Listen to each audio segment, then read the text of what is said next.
Status Coup has obtained independent test results from East Palestine, Ohio, comparing pre-derailment levels to post-derailment levels of dioxins 15 times higher than what was found when comparing those two results. This comes from furnace filter results of resident Candice DeSanzo, who we've met on the show a handful of times at this point. Candice and her family were unfortunately getting very sick in the days and weeks after the derailment before they were able to relocate. We're getting some answers now as to potentially why that might be the case.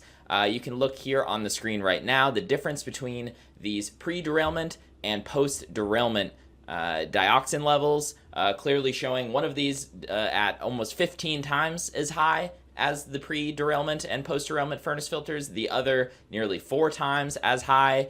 Just to give you a little bit of the backstory here, Candice just happened to change her furnace filters on February 1st of this year, which is just 2 days before the derailment.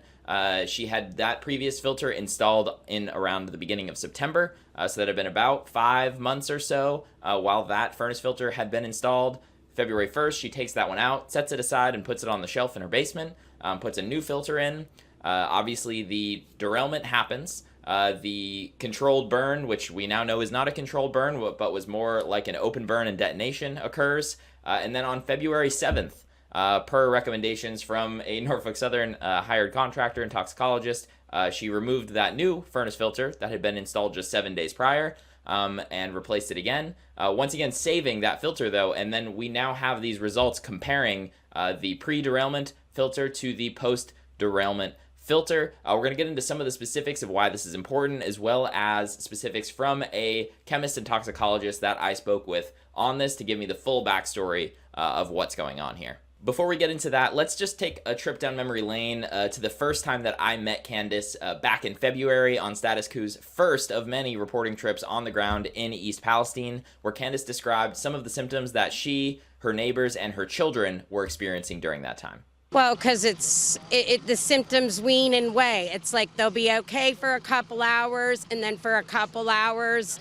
it's diarrhea, bleeding out of the nose, coughing, headache, sore throat. I'm showering in the water, and every time I get a shower for 2 hours, it's like my body is on fire. Why have I never experienced that for the 44 years that I've lived in East Palestine up until this happened? And they're saying it's safe, but if it's safe, it is not a coincidence that, all of these residents are having the same symptoms, the same things happening to them, and they want us to believe that. They don't want rumor mills started. Well, what do you think's going to happen when what's going on, the truth of what's going on, is being swept under the rug and everybody's just saying, it's safe, it's fine. I just threw a rock in this creek back here that boiled, and you want to tell me it's safe? Obviously, you can hear the frustration coming from Candice during that. Again, her children at that point, one of them had been hospitalized. Many of her neighbors had been sick and hospitalized. She had been sick on many occasions during this whole time frame.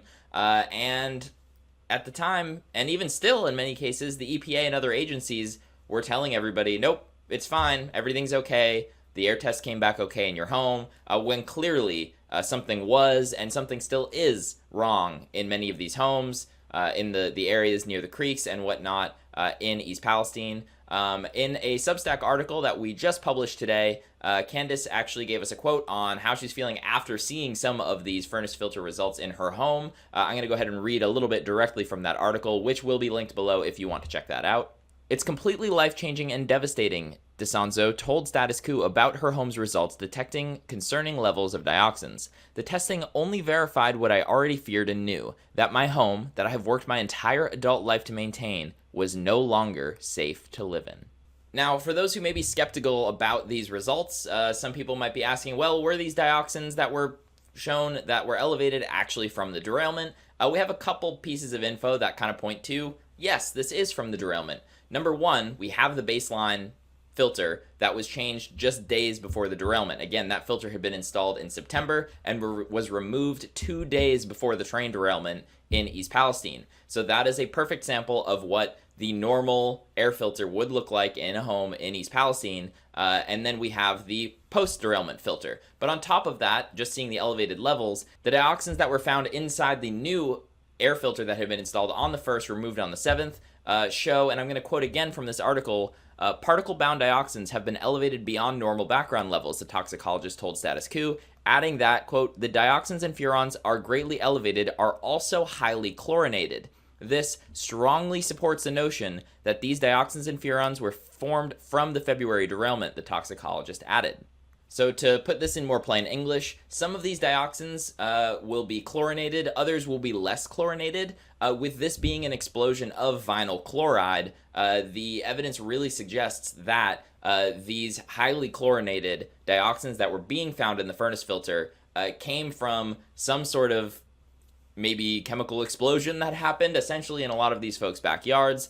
So this toxicologist that we spoke with really clearly ties this elevated level in the furnace filter almost directly to this explosion that happened. Again, you're not going to be able to say yes, definitely, but when we look at, again, the furnace filter that had been in there for 5 months, they're essentially, 0 to a very small amount of these particles in there, and then as high as 15 times in the case of one of these dioxins and 4 times in the other level, and it had only been installed for 7 days. That is pretty clear to me.